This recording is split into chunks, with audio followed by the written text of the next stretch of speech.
Hello everyone, welcome back to the channel. Welcome back to the Study with Prakhar YouTube channel. और आज हम बात करेंगे Janet frame की. She is basically from New Zealand. और New Zealand के जितने भी वर्क्स हैं या फिर those particular works poetry which belong to New Zealand are kept in a special category known as new literature. इनको न्यू लिटरेचर में डील किया जाता है. तो let me turn off the camera so that you can have a better glimpse or you can read out well. Read it out well. Janet Frame, she was born in 1924 and she died in 2004. Basically, 20 years ago, she died. She passed away. She was a poet, novelist, and short story writer. वो एक poet थी, novelist थी और एक short story writer थी.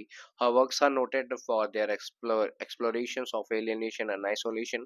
उनके works ज़्यादातर alienation को डील करते थे, आइसोलेशन को डील करते थे. एलियनेशन का मतलब ये है, एलियनेशन का मतलब ये हो गया कि बेसिकली आप अपनी ही कंट्री में हैं लेकिन आपको ये फील करा दिया गया कि आप कहीं बाहर हैं या फिर ऐसी जगह है जहां आप किसी को जानते नहीं है, तो that is alienation for you. और आइसोलेशन की in a room filled with men and women, आप वहां पे अकेला फील कर रहे हैं. आइसोलेट यानी अकेला हो जाना. अब वो दोनों ही हो सकता है, या तो फिजिकल आइसोलेशन हो जब आप बाहर लोगों से घिरे हुए हैं लेकिन फिर भी आपको ऐसा लग रहा है कि आप अकेले हैं, तो that is basically mental one. और फिजिकल आइसोलेशन का मतलब ये है कि आसपास कोई नहीं है. तो दो तरह का आइसोलेशन भी होता है, एक मेंटल आइसोलेशन और एक physical isolation. I hope it is clear to you. अगर इसको दोबारा से रिपीट कर दो ताकि और क्लियर हो जाए. तो मेंटल आइसोलेशन यानी कि आपके आसपास बहुत लोग हैं लेकिन आप खुद को अकेला फील करते हैं. फिजिकल आइसोलेशन यानी कि अगल बगल भी कोई नहीं है और आप चाहते हैं कि अगल बगल मेरे ढेर सारे लोग रहें या ढेर सारे दोस्त बन जाए मेरे, तो मजा आ जाए. शी वॉज रेसिपिटेंट या फिर recipient of the order of New Zealand. और ये एक हाईएस्ट सिविलियन अवार्ड है जो किसी भी न्यूजीलैंड की कंट्री के आदमी को मिल सकता है या औरत को मिल सकता है. तो इतना ज्यादा इनका नेम फेम हो गया था that she got that award, highest civilian award, order of New Zealand इनको मिल चुका है. She grew up in a poor family. Her father worked in a railway department and her mother served as a housemaid to the family of writer Catherine Mansfield. ये बड़ा interesting point हो गया क्योंकि अगर इस पे अगर हम थोड़ी सी ज्यादा चर्चा करना मैं पसंद करूंगा, इसमें हम थोड़ी सी ज्यादा चर्चा करेंगे. तो बेसिकली इनके फादर का तो बैकग्राउंड कुछ खास नहीं था. They were from a poor family और he was a worker in railway department of New Zealand. लेकिन इनकी मदर मदर का भी कुछ खास बैकग्राउंड नहीं है, लेकिन ये जहाँ पे काम करती थी वो बड़ी खास जगह है. Her mother served as a housemate to the family of writer Katherine Mansfield. अभी क्या, ये जो कैथरीन मैंसफील्ड है, she is basically interesting persona to deal with. कई बार ये जो कैथरीन मैंसफील्ड लिखा हुआ है KATHERI यानी इसकी जगह लिखा रहता है KATHLEEN, तो they are both the same persona. एक ही आदमी की बात हो रही है, एक ही औरत, basically she was a female. और अगर इनकी बात करें कि तो कैथरीन मैंसफील्ड की बात कर लें हम लोग, तो इनका जन्म हुआ था 1888 में, 1888 में. She died in 1923. 1923 में इनकी डेथ भी हो गई थी. और तब उसी समय जेनेट फ्रेम का जन्म होता है उसके एक साल बाद में. और उनकी मदर उनके यहाँ काम कर चुकी हैं. और अगर कैथरीन मैंसफील्ड की बात की जाए तो बेसिकली उनके जो पिताजी हैं, कैथरीन मैंसफील्ड के जो पिताजी थे, वो चेयरमैन थे बैंक ऑफ न्यूजीलैंड में. और इनकी मदर बेसिकली हाउसवाइफ है और उनके बारे में काफी कुछ बात नहीं होती है. Her father was basically a rich man, he was a chairman. और उसके बाद देखा जाए तो इन्होंने बहुत अच्छे से मॉडर्निस्ट मूवमेंट को सपोर्ट किया है. मॉडर्निस्ट मूवमेंट जब भी आया था तो उसमें इनको माना जाता है कि she was the most influential writer, सबसे ज्यादा इन्फ्लुएंशियल राइटर थी. मैंसफील्ड, कैथरीन मैंसफील्ड के जो वर्क्स होते थे वो एंजाइटी को दिखाते थे, सेक्सुअलिटी को दिखाते थे, एक्सटेंशियलिज्म पे बात करते थे. और न्यूजीलैंड की एक पर्टिकुलर आइडेंटिटी को डेवलप करने के लिए उन्होंने बहुत ज़्यादा काम किया है. जब कैथरीन मैंसफील्ड, अभी तो हम जेनेट फ्रेम की बात नहीं कर रहे हैं, we are basically dealing with Katherine Mansfield. तो जब कैथरीन मैंसफील्ड 19 साल की होती हैं तो she shifts to London, England ये चली जाती हैं. और वहाँ पे DH लॉरेंस और वर्जीनिया वुल्फ से इनकी दोस्ती हो जाती है, ब्लूम्सबेरी नाम के ग्रुप की वजह से. BLOOMSBURE. ब्लूम्सबरी नाम के ग्रुप की वजह से इनकी दोस्ती हो जाती है डीएच लॉरेंस और वर्जीनिया वुल्फ से। इनका नाम आपने सुन रखा होगा। अगर कैथरीन मैन्सफील्ड की कुछ कुछ वर्क्स की बात कर लें हम लोग, तो उसमें से कुछ वर्क्स हैं the garden party and other stories, bliss and other stories, in German in German pension, और उसके बाद something childish and other stories, how Pearl Button was kidnapped, the woman at the store 1912। ये सारे इनके काम है Catherine Mansfield की। तो जेनेट फ्रेम की जो मदर थी, उनका कनेक्शन रहा है न्यूजीलैंड के लिटरेचर से इनडायरेक्टली, क्योंकि वो कैथरीन मैन्सफील्ड की यहाँ पे मेड का काम करती थी। It is very interesting fact to know कि एक लिटरेरी पर्सोना की मदर दूसरे लिटरेरी पर्सोना के यहाँ पे मेड का काम कर चुकी हैं, और they both are so well renowned, most famous और very famous persona in literature of New Zealand. एक तरह से कह सकते हैं it is basically a coincident, coincidence ही है कि ऐसा ऐसा हुआ है। Janet's well known work is An Angel at My Table 1984. This work was adopted into a film to the same name. An Angel at My Table को adopt किया गया था और इसके ऊपर एक फिल्म भी बनी, और इसका ये जो टाइटल था N angel at my table, इसका टाइटल को डिस्टर्ब नहीं किया गया, सेम टाइटल पे फिल्म भी बना दी गई। That is basically a great achievement. To the island 1982, an angel at my table 1984, इसके बारे में हम बात कर चुके हैं। And envoy from mirror city और 1984, तो ये एक और वर्क है written by basically Janet Frame, और कई सारे और भी काम है। Many of her novels and short stories explore her childhood psychiatric hospitalisation from a fictional perspective, और कई सारे इनके वर्क्स हैं जो कि बात करते हैं चाइल्डहुड की बात करते हैं, चाइल्डहुड एक्सपीरियंसेस, अच्छे बुरे बेकार सारे चाइल्डहुड एक्सपीरियंसेस की, और साइकेट्रिक हॉस्पिटलाइजेशन की भी बात करते हैं, यानी कि कैसे एक आदमी बीमार होता है, जब वो मेंटल इलनेस को फेस करता है तो उसको कैसे हॉस्पिटलाइज कर दिया जाता है और समाज उसको हिस्सा नहीं बनने देता, यानी कि समाज उसको अपना हिस्सा नहीं बनने देता। जो एक आदमी या औरत अगर मेंटल इलनेस से जूझ रही हो, तो यहाँ पे ऊपर दो शब्द आए थे, एलियनेशन एंड आइसोलेशन। तो एलियनेशन और आइसोलेशन बेसिकली उसी बात की तरफ इशारा कर रहे थे कि ये रहा एलियनेशन एंड ये रहा आइसोलेशन, तो ये इन्हीं दो बातों की तरफ इशारा कर रहे थे कि बेसिकली कैसे समाज जब तक आपका सब कुछ अच्छा चल रहा है आपको बड़ा अपनाएगा, आपको आगे पीछे सपोर्ट करेगा, हर तरह से सपोर्ट करेगा, लेकिन जैसे ही आपकी हालत खराब होगी आपको आइसोलेट कर देगा और एलिनेट फील करा देगा। तो these are the basically themes of our works, जिसपे हमें आगे बात करनी पड़ेगी क्योंकि हम ऐसे ही वर्क को डिस्कस करने जा रहे हैं। तो जेनेट फ्रेम का, सॉरी जेनेट फ्राई मैं बोल दे रहा था, जेनेट फ्रेम का आउज टू क्राई एक वर्क है जिसे हमें इन डेप्थ डील करना है, और इसको इंट्रोड्यूस करने वाली जो थी वो थी मार्गेट ड्रेबल ने एक इंट्रोडक्शन भी लिखा हुआ है। अगर आप ये सेम बुक परचेज करेंगे तो you will get to know, एक इंट्रोडक्शन आता है a cry of joy and pain का नाम का, and that is very profound and well explained introduction of this book, and basically Janet frame की जितनी भी लाइफ से रिलेटेड इंपॉर्टेंट इंसिडेंट थे, मार्गेट मार्गेट ड्रेबल ने बेसिकली उन सबके ऊपर ही बात कर दी है और बहुत शॉर्ट में बात कर दी है। और let me tell you one thing कि Margaret Drabble was herself from university of Cambridge. ये यूनिवर्सिटी ऑफ कैम्ब्रिज में पढ़ चुके हैं। इनके मार्गरेट ड्रेबल के भी कई सारे वर्क्स हैं, you can go and check them out if you want to do so. तो let us begin with the cry of joy and pain. जैसा कि मैंने आपको पहले ही बता दिया है, ये जो cry of joy and pain है ये इस बुक का एक इंट्रोडक्शन है। आम बुक्स में इंट्रोडक्शन होता है तो ऊपर हेडिंग रहती है इंट्रोडक्शन, लेकिन ये जो पर्टिकुलर आउज टू क्राई नाम की ये जो बुक है रिटन बाय जेनेट फ्रेम, इसमें हुआ ये है कि इंट्रोडक्शन का एक नाम है और उस इंट्रोडक्शन का नाम है, let me underline it for you, a cry of joy and pain. तो आप बता सकते हैं एग्जामिनेशंस में कि आपसे कभी भी सवाल आए कि ये आउज टू क्राई के इंट्रोडक्शन का क्या नाम है, किस टाइटल से इंट्रोडक्शन लिखा गया है, तो basically it is a cry of joy and pain. So let us deal with it, कैसे कैसे क्या क्या बातें हुई हैं। तो कुछ बातें मैं पहले से आपको बता दूं कि ये जो हाउस टू क्राई नाम का हम नॉवल पढ़ने जा रहे हैं या लिटरेरी वर्क पढ़ने जा रहे हैं। ये 1957 में पहली बार पब्लिश हुआ था। Let me turn to pencil. ये 1957 में पहली बार पब्लिश हुआ था और इसको पब्लिश करने वाला था Pegasus press, PEGASUS, Pegasus press, New Zealand. Pegasus press ने इसको पहली बार पब्लिश किया। फिर आगे चल करके थोड़े समय के बाद 1960 के करीब करीब ये यूएसए में पब्लिश हो जाता है। यूएसए यानी यूनाइटेड स्टेट्स ऑफ अमेरिका में पब्लिश होता है।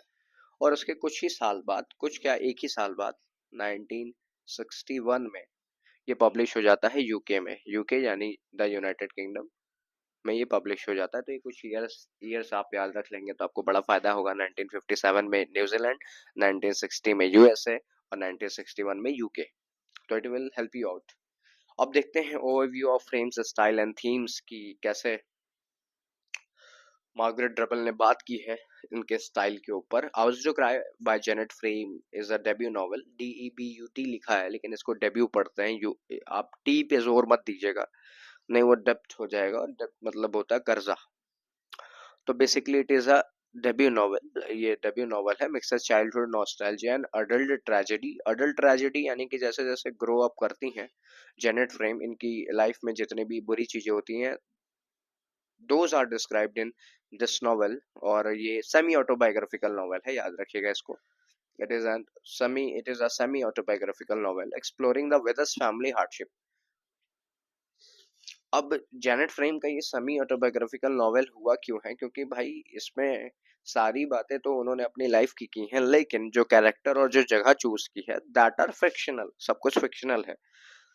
तो इस वजह से ऐसा लिखा हुआ है कि exploring the Withers family hardship. Withers family ये वो फैमिली है जिसके बारे में ये नॉवेल पूरा है, और उन्हीं के बच्चों और उनकी हार्डशिप्स के ऊपर पूरा नॉवेल बेस्ड है actually. The novel is noted for its originality, blending realism with myth. Realism with myth का मतलब ये है कि ओरिजिनल शहरों को नया नाम दे करके लिखा गया है। अगर किसी को याद हो the Haroun and the sea of stories by Salman Rushdie, तो उसमें उन्होंने भी कई सारे असली जगहों का नाम बदल बदल के लिखा था ताकि रियलिज्म आए, लेकिन उन्होंने मत से भी उसको जोड़ दिया। surreal, symbolizing both pain and joy या joy and pain। तो इसमें जेनेट फ्रेम जॉय की भी बात करेंगे और पेन की भी बात करेंगी। सेटिंग एंड सोसाइटल क्रिटिक यानी कि कैसे इन्होंने सेट किया और सोसाइटी के क्रिटिसिज्म से कैसे इन्होंने डील किया है। Frames fictional town, this is very important, WAIMAR, वाइमारू या विमराऊ, ऐसे भी आप पढ़ सकते हैं। ए को साइलेंट करके विमराऊ, विमारू, दोनों ही आपका सही है। Read it whatsoever you want to read, but याद रखिएगा लिख के सही आइएगा, वही इंपॉर्टेंट है।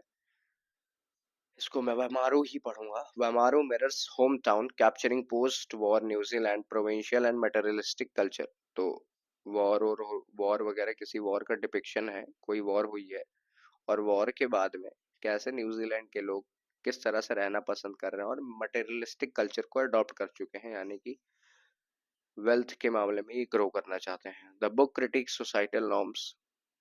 बुक क्या कर रही है? सोसाइटी के क्रिटिसिज्म के ऊपर बातें कर रही है, कैसे सोसाइटी एक दूसरे को जज करती है। Even they are part of the same descent, same cultural background, but specially they जज ईच अदर, तभी उनका काम चल पाएगा। Specially the struggles of those marginalised within rigid social structures. तो ऐसे लोग जो कि फंस चुके हैं और बहुत ही छोटे बैकग्राउंड से आते हैं, छोटे कस्बों से आते हैं, तो उनको क्या दिक्कत आती है जब सोसाइटी इस तरह से उनको ट्रीट करती है। जैसे अगर किसी ने फ्रेंच रेवोल्यूशन पढ़ा होगा तो सोसाइटी में देयर वाज तीन स्टेट होते थे। पहला था फर्स्ट स्टेट, दूसरा था सेकंड स्टेट और तीसरा था थर्ड स्टेट। तो first state was basically clergy था, second state was nobility and third state was peasantry यानी फार्मर्स होते थे।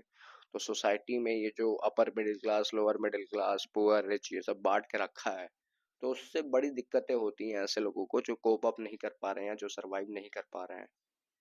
द विदर्स फैमिली सबसे इम्पोर्टेंट टॉपिक तो इस पूरे उसका यही है कि ये नॉवल किसकी किसकी कहानी को डील करता है, तो this novel deals with the कहानी of the Withers family. Withers family की कहानी पे ये पूरा पूरा बेस्ड है। इस नॉवल में अगर किसी की बात होगी तो वो होगा Withers family. The story revolves around the Withers family, parent Bob and Amy. तो जो फादर रहते हैं उनका नाम बॉब रहता है और जो मदर रहती है उनका नाम एमी रहता है, ये आप याद रखिएगा। एंड देयर चिल्ड्रन, इसमें फ्रैंकी है या फ्रेंसी है, इसको आप दोनों ही पढ़ सकते हैं, शी वॉज गर्ल एक्चुअली। इसमें फ्रेंसी है, टोबी है, टेफनी है, और एक एक बच्चा और है जिसका नाम चिक्स है। अब इसमें मैं चाहता क्या हूँ कि आप रिमेम्बर क्या करें, तो ये जो क्या कहते हैं, let me clear it out. ये जो फ्रेंसी है, जो फ्रेंसी है, she was basically a girl. इसमें जो टोबी है ये एक लड़का है, डेफनी एक लड़की है, चिक्स एक लड़का है। तो अच्छा ठीक है, मैं इसको थोड़ा सा चेंज करता हूँ ताकि क्लियर हो जाए। हम ब्लैक से गर्ल्स को मार्क कर रहे हैं, गर्ल्स को हम ब्लैक से मार्क कर दे रहे हैं, और बॉयज को हम ब्लू से मार्क कर रहे हैं। तो जो मार्क्ड बाय ब्लू लाइन है या ब्लू रे है, वो दोनों लड़के हैं, और जो मार्क्ड बाय ब्लैक हैं वो दोनों लड़के हैं। तो Francie and Daphne are girls and Toby and Chicks are boys. इसमें सबसे अगर कोई इम्पोर्टेंट है, जो सबसे ज्यादा इम्पोर्टेंट कैरेक्टर है, दैट इज बेसिकली, एक सेकेंड, काम कर जाए, हाँ कर गया। It is basically Daphne. Daphne ही सबसे ज्यादा इम्पोर्टेंट है, इसीलिए मैंने उसको स्क्वायर बॉक्स में कर दिया है, because she is important. Because कारण ये है कि ये सेमी ऑटोबायोग्राफिकल कैरेक्टर है खुद जेनेट फ्रेम का। जेनेट फ्रेम ने डेफिनी के थ्रू अपनी सारी जो प्रॉब्लम थी वो दिखाई है, और हम आगे जब रीड करेंगे तो हमें पता चल जाएगा, depicting each members dreams and struggles. और सारे ही मेंबर्स किसी न किसी ड्रीम को फॉलो कर रहे हैं और कुछ ना कुछ स्ट्रगल कर रहे हैं, मेंटल ट्रॉमा, फिजिकल ट्रॉमा। और उसमें अगर मैं कुछ बात कर लूँ तो मोनोक्रोम की बात होगी, मोनोकल्चर की बात होगी, और इम्पावरिशमेंट की बात होगी, यानी गरीबी की बात होगी। बट मोनोक्रोम होने के बाद भी, मोनोकल्चरल होने के बाद भी, और एम्पावरिस्ट होने के बाद भी, ये लोग मटेरियलिज्म को छोड़ते नहीं है, यानी कि ये सब रिच बनना चाहते हैं और कुछ ना कुछ मटेरियलिस्टिक चीजें अपनी लाइफ में शामिल करना चाहते हैं। वो अभी आपको अगले 2 पॉइंट्स में क्लियर हो जाएगा। अगर हम बात करें इमेजरी एंड सिंबोलिज्म की, frame uses rich imagery and heightened language, transforming mundane elements like town dump into symbolic landscapes of memory and discovery. This line is particularly very important. Like town dump into symbolic landscapes of memory and discovery. Basically ये जो चारों बच्चे रहते हैं, फ्रांसी या फिर फ्रांसी, Tobey, Daphne, chicks, इनमें से कई बच्चे, यानी 3 बच्चे लगभग लगभग, अगर देखा जाए तो 3 बच्चे लगभग लगभग, ये लोग शुरू में तो चारों ही बच्चों का चलता है कि चारों ही ऐसा करते हैं। तो ये जो बच्चे रहते हैं बेसिकली, ये में जाते हैं जहाँ पे शहर का कचरा फेंका जाता है, और उस कचड़े वाले जगह पे वहां जाकर के ये क्या निकाल के लाते थे, बाइसिकल निकालते थे, बुक्स निकालते थे, रबिश निकालते थे, और उससे खेला कूदा करते थे। और वो बड़ी इनको इम्पोर्टेंट लगती थी, डंपिंग एरिया इनको बड़ा इम्पोर्टेंट लगता था। और इसी डंपिंग एरिया में 2 बच्चों की जान भी चली जाती है। तो I will not tell you basically किसकी किसकी जान चली गई, नहीं तो आपका इंटरेस्ट खत्म हो जाएगा। We will deal with it आगे चल के। तो बेसिकली सिंबोलिज्म बहुत ज्यादा है कि इस डंपिंग यार्ड, एक जो कूड़े कचड़े वाली जगह है, वहां पे भी बच्चे बहुत कुछ इम्पोर्टेंट ढूंढ लेते हैं, और वो उनको बड़ा अच्छा लगता है यहाँ पे खेलना। इवन इवन ये बच्चे स्कूल जाना नहीं पसंद करते हैं, लेकिन उस डंपिंग यार्ड में इनको जाकर के खेलना रहता है। तो that is basically a symbolism and imagery. Mental health and institutional critic की बात की जाए अगर, तो Frame draws from her own experiences to portray mental illness. तो मैंने आपको पहले ही बता रखा है कि एक सेमी ऑटोबायोग्राफिकल नॉवल है। सेमी ऑटोबायोग्राफिकल, डेफिनी का कैरेक्टर जो है वो जेनेट फ्रेम को रिप्रेजेंट करता है। Hours to Cry, one of the early novels to depict the life in a mental institution. Hours to Cry पहला ऐसा नॉवल है या फिर शुरुआती दौर का ऐसा नॉवल है। It was published in 1957 by Pegasus Press, New Zealand. तो एक तरह से कह सकते हैं कि बहुत ही अर्ली वर्क है, जिसने मेंटल इलनेस और मेंटल इंस्टीट्यूशन में लाइफ कैसी होती है उसके बारे में चर्चा की है। Daphne's experience in the asylum में इनको रखा जाता है, वो भी खासकर मेंटल असाइलम रहता है वो। और पागल खाने में जब इनको रखा गया है तो वहाँ के एक्सपीरियंसेस पे बात हो रही है। और जेनेट फ्रेम का ये खुद का स्ट्रगल है, यानी जेनेट फ्रेम ने खुद भी वही सारी चीजें स्ट्रगल की हुई हैं, emphasizing both horror and resilience in the face of misdiagnosis and suffering। Janet frame की बीमारी कुछ और रहती है, आई will not deal into it because हम चैप्टर वाइज उसी के ऊपर बात करेंगे तो है ही। तो जेनेट फ्रेम की जो बीमारी रहती है उसके ऊपर इलाज ना करके दूसरी बीमारी मिस डायग्नोसिस हो जाता है, उनका गलत बीमारी पकड़ी जाती है और गलत इलाज हो जाता है और उसके बाद उनको सफर करना पड़ता है। तो जाहिर सी बात है ये नॉवेल उसको भी पोर्ट्रे करेगा। रेजिलियंस एंड सर्वाइवल की अगर बात किया जाए तो this is also depicted in this novel. Despite the bleakness of Veda's life, the novel is ultimately a story of survival, celebrating creativity and human spirit amidst hardship। कितनी सारी hardships होने के बाद भी कैसे ये लोग सरवाइव कर जाते हैं, कुछ कुछ कैरेक्टर सरवाइव करते हैं, कुछ मारे जाते हैं, कुछ हिम्मत छोड़ देते हैं। तो ये रेजिलियंस यानी कि कैसे एक आदमी सरवाइव करेगा और कैसे एक आदमी इन सारी डिफिकल्ट सिचुएशंस को डील करता है, ये उस पे भी डील करेगा ये नॉवेल। और ये जो इंट्रोडक्शन है cry of joy and pain, तो वहाँ पे हमें ये बातें पहले से ही पता चल जा रही हैं। This chapter introduction provides a lens to appreciate Frame's novel not just as a narrative but as a significant social commentary on New Zealand's post-World War society। यानी ये जो जेनेट फ्रेम का ये जो वर्क है ये इतना ज़्यादा फेमस इसलिए हुआ है क्योंकि इसने यानी कि ये जो वर्क है, इस वर्क में जेनेट फ्रेम ने न्यूजीलैंड के पोस्ट वॉर सोसाइटी के बारे में बात कर ली है और early work on mental health यानी कि मेंटल हेल्थ के ऊपर भी कुछ चर्चाएं की है। उसके अलावा अगर देखा जाए तो बहुत ज़्यादा सिंबोलिज्म है और जेनेट फ्रेम ने अपनी खुद की भी ऑटोबायोग्राफी, एक तरह से कहा जाए तो सेमी ऑटोबायोग्राफिकल एलिमेंट्स इसमें ऐड कर दिए हैं, जिसकी वजह से ये बड़ा इंटरेस्टिंग सा हो जाता है। तो मैं चाहूँगा कि आप जिन चीज़ों को याद रखें वो ये है कि इसका जो टाइटल और जो एपिग्राम है वो शेक्सपियरियन लिरिक्स से मिलता जुलता है। डार्क मटेरियल यानी कि जितनी भी ट्रेजेडी है वो ओरिजिनल है। विदस फैमिली की बात हो रही है और विदस फैमिली में बॉब और एमी जो हैं वो मुखिया हैं। Bob is father basically and Amy is a mother. Children में फ्रांसी है, टोबी है, डेफनी है और चिक्स है। फ्रांसी और Daphne, they both are actually girls और टोबी एंड चिक्स आर लड़का लोग ऑफ द फैमिली। ये ये जो नॉवल है ये मोनोक्रोम मोनोकल्चरल एम्पावरिस्ट बट मटेरियलिस्टिक थीम्स पे बात करता है। इस नॉवल में हमें 20 साल का टाइम पीरियड दिखाया जाता है, यानी कि ये जो नॉवल है ये करीब करीब देखा जाए अगर इन ये तो मैं आपको कुछ एक्स्ट्रा बातें बता रहा हूँ, ये नॉवल करीब करीब 20 साल का टाइम पीरियड डिपिक्ट करता है। 20 साल का टाइम पीरियड डिपिक्ट करने का ये मतलब है 20 ईयर्स की ये नॉवल में स्टोरी शुरू होगी और 20 साल तक चलेगी, दैट इज इम्पोर्टेंट। और अगर हम देखा जाए और अगर कुछ याद करने लायक बातें ये हैं कि ये नॉवेल 1957 में पहली बार पब्लिश हुआ। उसके बाद अगला जो पब्लिशिंग ईयर था इसका वो था 1960 का। वन एक सेकेंड इसको मैं क्लियर कर देता हूँ, ये 1960 का अगला पब्लिशिंग ईयर है, लेकिन वो था यूएसए में। और इसका जो अगला पब्लिशिंग ईयर होता है वो होता है 1961 में, वो होता है यूके में। तो बेसिकली इस तरह से ही इज बहुत ज्यादा फेमस, हु इज बहुत ज्यादा फेमस, जेनेट फ्रेम इज बहुत ज्यादा फेमस। And in last,